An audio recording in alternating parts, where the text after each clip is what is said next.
How's it going, everyone? I'm the JJ.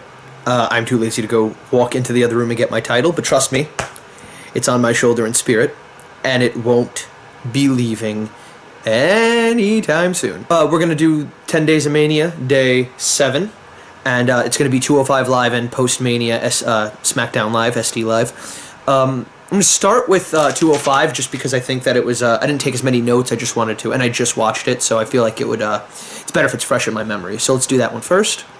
Start with Tozawa versus the Brian Kendrick. This was a good match. Wasn't like too special. There was nothing really that great. The entire story here is still Kendrick's teaching him lessons, but in this match, Kendrick tries to teach him the lesson beforehand. Sometimes it's not about matches. Sometimes it's about psychological supremacy. So the story here is that Tozawa is starting his lessons to Kendrick. He comes off the rope, tweaks his leg on his landing. Oh, my knee, my knee. Ref holds off Kendrick. Kendrick goes like, what the fuck? What's going on here? As soon as he turns around to play to the crowd, Tozawa gets behind him. Looks like he's about to German, but doesn't German, does the roll up. And then the best part about this is he then, and I mean Tozawa, then dances the weirdest jig all the way up the ramp to show that his leg is okay. But the best dance I have ever... Rich Swann, give up your gimmick. Tozawa's coming for it. Good match. Next we got Rich Swann versus Oni Lorcan, debuting for 205 Live. He might have done a... well, he's probably done dark matches, but I'm pretty sure he did a job for someone once. Regardless, he debuted. I don't know if he's permanent here. I can't imagine that he is, because then I would imagine that he'd debut on SmackDown or something, but you never know. This is still the Tuesday after Mania, so this could be his debut on 205 Live. If so, good, because he got crowd chants, we got Oni Lorcan chants, which you don't get those in NXT, so let alone the fact that we got them on a main roster brand, 205 Live show, right after SmackDown, when everyone else is dead. Weird that he gets chants. But, it's not that weird, because he's a fucking great worker, and this match showed it.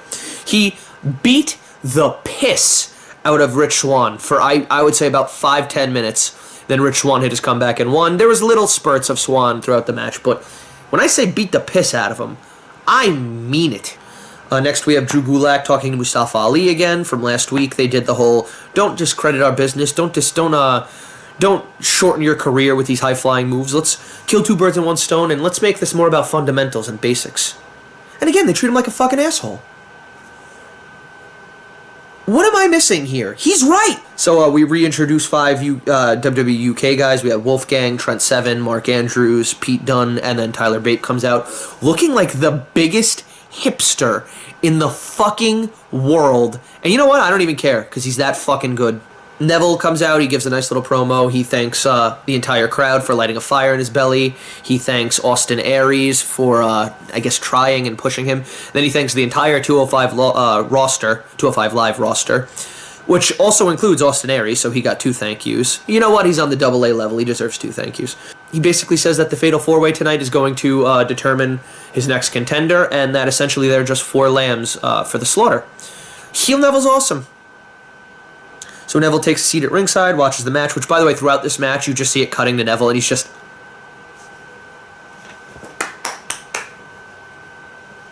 He's just so into the match. I love every second of it.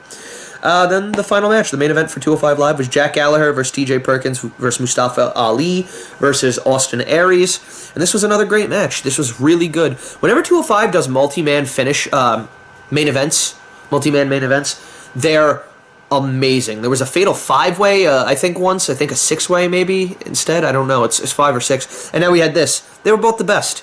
And this was the best match of the night. And I hate chaotic matches. You can go back and look at my reviews for things. Tag matches, specifically of the 6-man variety, or, Fatal 4-Ways or triple threats. They're normally too much trouble for their own good. But yeah, Austin Aries wins and gets in Neville's face, and we set up what most people would assume would be Aries' title run. This is probably where he's going to win it. If not, then So yeah, moving on to post-Mania SmackDown Live. We open with Randy coming out with his new championship. He adds like more to the "you can't beat him" line, where it's, you remember how a while ago I said, if you can't beat him, join him, and then when you get to a certain point, screw him. Then you gotta, and then he goes on for like 15 minutes about the most specific situation in the history of mankind. This saying is now useless. You have made this awful. This was really dumb. I don't know if it's Randy or the script, but this was one of Randy Orton's worst promos, in my opinion. Bray challenges Randy to a House of Horrors match, which Randy accepts. Then Randy basically says, you know what, screw it. We'll do that match, don't worry, but why don't you come and fight now? To which Bray actually accepts. He actually appears behind him. I'm here. And then starts beating the shit, nice callback, by the way, starts beating the shit out of Randy for like a millisecond, then loses control. Building steam. But it's a nice touch, because Bray normally leaves right after those. He'd be like, I'm here. And then when they go to throw a punch, the lights would go back out and Bray would be gone. So Randy lays it in on Bray. Rowan returns, helps Bray out. Harper comes out and backs Randy. And we get a Teddy Long match, player, later in the night.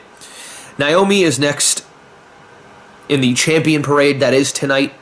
They just parade them out one at a time. And, hey, look, you don't have to go watch Mania now. You know the results. This sort of bothered me. You got little boos for Naomi when Alexa entered, like right beforehand when she was cutting her promo. I don't know if that's a couple dicks in the audience or what, but, you know, hey, you're entitled to your opinion, but, you know, I thought that was sort of weird. It came out of nowhere. Like, you were cheering for her, then not. Then Alexa came out and she got a nice pop, which is good. And this is for the women's title. Alexa cashed in her rematch clause. Alexa takes control quickly, had to correct the mistake from last night. That seemed to be her driving force in this match. Naomi fights back with a turnbuckle bulldog, as in going into the turnbuckle, obviously not coming from it. A leg lariat out on the floor, tosses her wristbands into the crowd. She's starting to play more.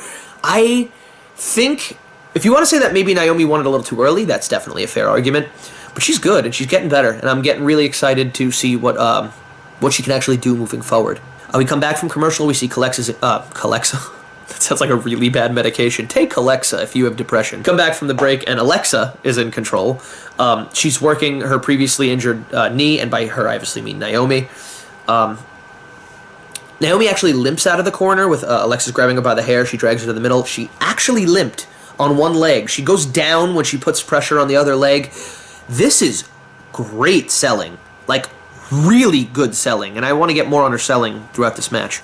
Naomi's leg-based finish didn't work fully because of the leg. She can get it off, and it hurt like hell, and she even started punching her knee, which, you know, is it dumb? Yes, but in the storyline's purpose, does it make sense? Absolutely. I'm not going to get mad at something like that. But punching an injured body part is fucking stupidity. In reality, is my point. You know, within the actual confines of the match and psychologically, made perfect sense. Fucking knee gave out on me again. Makes perfect sense. So she's getting mad that it's not working properly, tries to take the cover after her one of her finishes, only gets a 2 count because she couldn't put enough pressure on the leg. That happens a couple times in this match. Alexa tries to cheat, but the ref sees her holding the rope, so Naomi reverses the pin, but then transitions the pin into her new submission where she leg locks the arms almost like a butterfly and wrenches the head. I don't know the actual move's name, which actually is sort of disappointing to me. Now, Naomi, this is the important part. I wanted to say more on her selling. Naomi dances after the match because that's her gimmick, and you got to give the crowd what they want. But she does it on one leg. She goes to attempt to dance. Yep, that's not going to work on this, and then gets on her predominant leg that is not injured, and hops around while the other leg is in the air, just sort of wobbling. Fucking perfect compromise here. People that get mad at people for like dancing right after a match, do this shit. Sell your injury, but dance. Do both. You can. If she could do it on a fucking injured leg, you could do it on an injured midsection, an injured head, an arm. Just sell it while you dance. Overall, I thought this was a good match, and Naomi retained. Kurt Hawkins, to impress for the upcoming shakeup, comes out and issues an open challenge. You have to the count of 10. Can you sell this any fucking... I don't like Kurt Hawkins. It's official. I officially do not like Kurt Hawkins. And you, as a fan, have to face the facts that Kurt Hawkins is awful. Ty Dillinger answers, obviously, because if he didn't after that 10 line, there would be fucking riots. You know, he makes his main roster debut, gets a fucking heartwarming reaction. Massive 10 chance. And then the match starts. And I only have 2 notes for this because it's a rather short match. He's getting huge 10 chance after his cartwheel 10 spot, which he hits, which is awesome. And I really hope that the hype for this and the crowd reaction and the excitement for Ty Dillinger doesn't diminish after Mania. This is a Mania crowd, so it happens that way. But I'm happy. It was a nice moment. We'll always have this, guys. Tai gets some offense. He hits his normal offense. Hits a couple of new things that I actually don't remember seeing from him. Then hits his tiebreaker for the win. And as he looks into the camera, giving 10 chance to the crowd, you can just see in his eyes, he was, in a positive way, he was about to just break down crying. It was a really heartwarming reaction. I'm really happy about this moment. Congratulations, Ty Dillinger. Welcome to the fucking main roster. Miz and Maurice come in as Cena and Nikki, and the crowd is fucking loving it because they love the parody. Miz is getting more over as John Cena. I think John Cena said it on Talking Smack. Miz is getting more over as me than he is himself. Says the line, "I am John Cena. Recognize!" The entire crowd goes nuts. I fucking love the Miz's wooden delivery of all of the lines. It's so good. It's comedic gold. They talk about the marriage proposal moment at Mania, and Maurice is wearing a literal, like, blow pop, ring pop sized wedding ring, which I'm actually convinced is a clear ring pop, which was fucking amazing. That was my first thought when Cena proposed. I was like, Jesus Christ, man. They say that Cena and Nikki, or them, "We're leaving forever. Goodbye, everyone. Goodbye, Cena. No more Cena." And the entire crowd starts chanting. When all of a sudden, they pan to this man standing on the ramp, playing a violin. Very familiar. The entire crowd starts slowly realizing, oh my god, it's happening. Oh my god, it's happening. You hear the song that they played at that one takeover event start on the violin, and all of a sudden, it transitions into Shinsuke fucking Nakamura on WWE's main roster on SmackDown, and oh my god, did it fit. There's something about Nakamura when he came in that I was just like, I don't know, man. I don't know if he can adjust to the style. I don't know if WWE is going to be, a good fit for him. It's not necessarily his fault. It's a two-way thing. Some guys just don't fit for the style. Wow. Now, I want to say some things after this, but wow, I was wrong. I was super, super wrong. He didn't say a word. He didn't do a fucking move. He did his entrance for, it took like 10 minutes anyway. Took his entrance, smiled in the camera in the ring, and then left. And you know what? This is the definition of less is more. Would I have liked him to attack Miz? Maybe, but then I don't want that to start a feud. I don't want the Miz to be his first feud. But then the other complaint that you have here is, then why the fuck was Miz the transition to get him out here? Why did he interrupt the Miz? Oh shit, I think that is going to be his first feud. Oh boy. But yeah, and then the Miz just leaves. There's nothing. There was nothing to the promo. There's nothing to this. There's nothing to that. It just was an event leading to another event, and everyone got a happy moment and left. And admittedly, the moment was fucking phenomenal. No pun intended. Not trying to steal AJ's shtick here. It was awesome. The crowd fucking knows his entire routine. They repeat the yow at the right moment. They his theme the entire fucking time. Holy hell. This, I kind of feel bad for Ty, to be 100% honest, though it doesn't really take anything away. But wow, I thought his reaction was good. I was wrong. I'm so excited. Can't wait to see what actually happens. The crowd was so behind him and so loud. When big arenas are present, and there's sort of a problem here. When you start a chant, sometimes you get desynced from the opposite end of the arena because it's that large and there's echoes. So you start chanting with the echo instead of the original chant. You get desynced. So you'd get Nakamura, Nakamura, and that would be the original chant. Then you'd get Nakamura, Nakamura, and you get weird desync. Never in my life. Never, and I mean fucking ever, have I seen a crowd desync and manage to resync.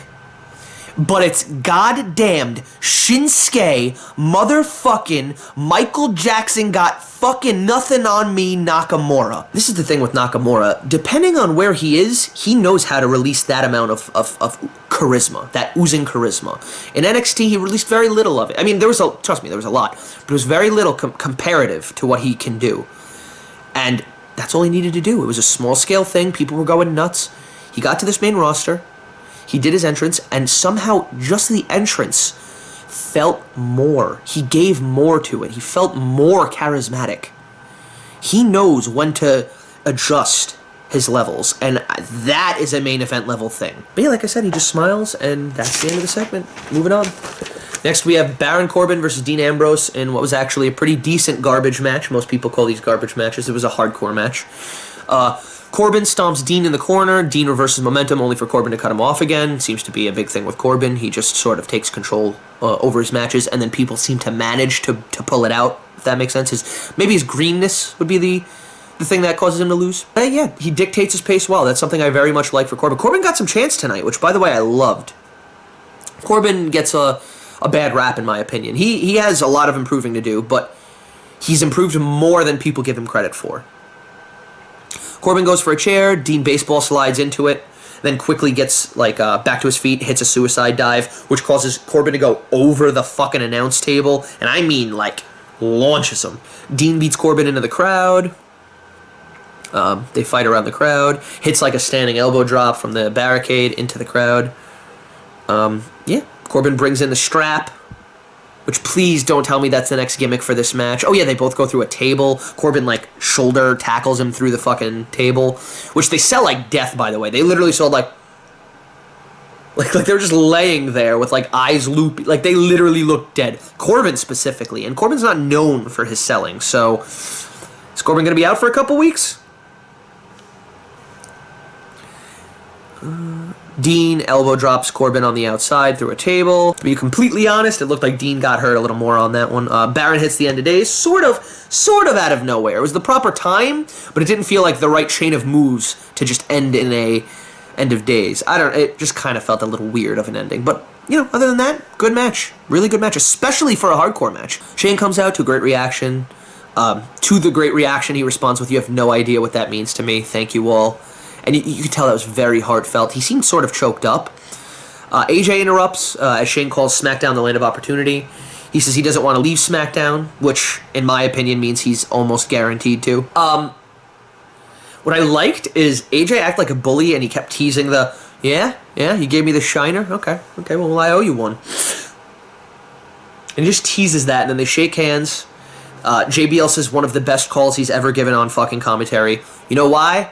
Because warriors respect warriors. These two beat the hell out of one another. Perfect line. Sorry for the awful JBL impersonation. Here, let me do a better one. God, you clipped over. And he just, the moment after he says, as this is happening, JBL says that, they're shaking hands. AJ gives his taunt as he looks at Shane. He even does a turn around. I'm gonna hit you. Shane goes I'm ready for you. And then they just sort of have a moment of two warriors passing one another. Shane again gives his, or AJ rather, gives his taunt, and he just leaves, and it's a really nice moment. What bothers me is how much AJ is being put on Shane's level. Austin Aries cut a promo where he revealed his new gimmick is being a bobblehead. You think I'm kidding? Go watch it. He literally just bobs his head in the most unnatural way possible for 3 straight minutes. Next match is your main event.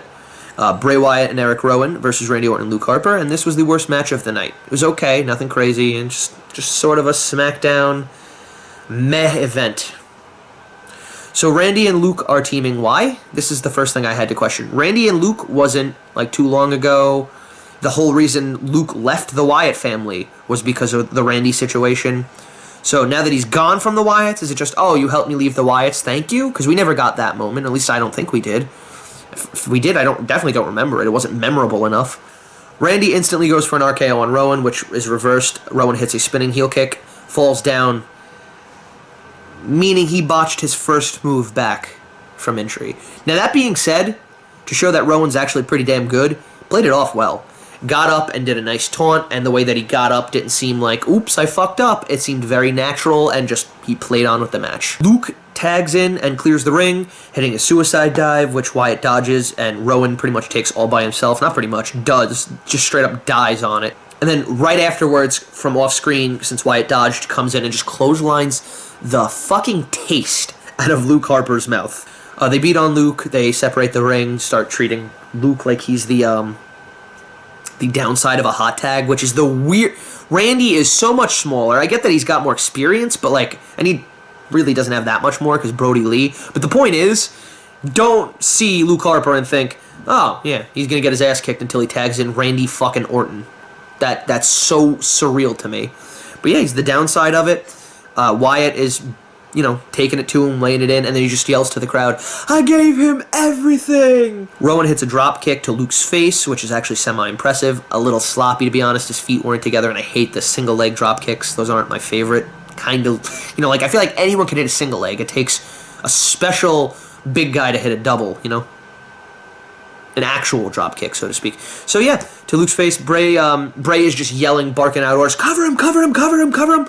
We need more things like this in tag matches. This is, especially when someone's supposed to be like a dictator, this was well done. Randy hits the rope-assisted DDT, lights go out, he's about to RKO Bray. Bray's on the ramp, and Bray's just laying there, laughing his ass off as he watches Rowan take an RKO, as well as a super kick into the RKO, to be more specific, and the pin.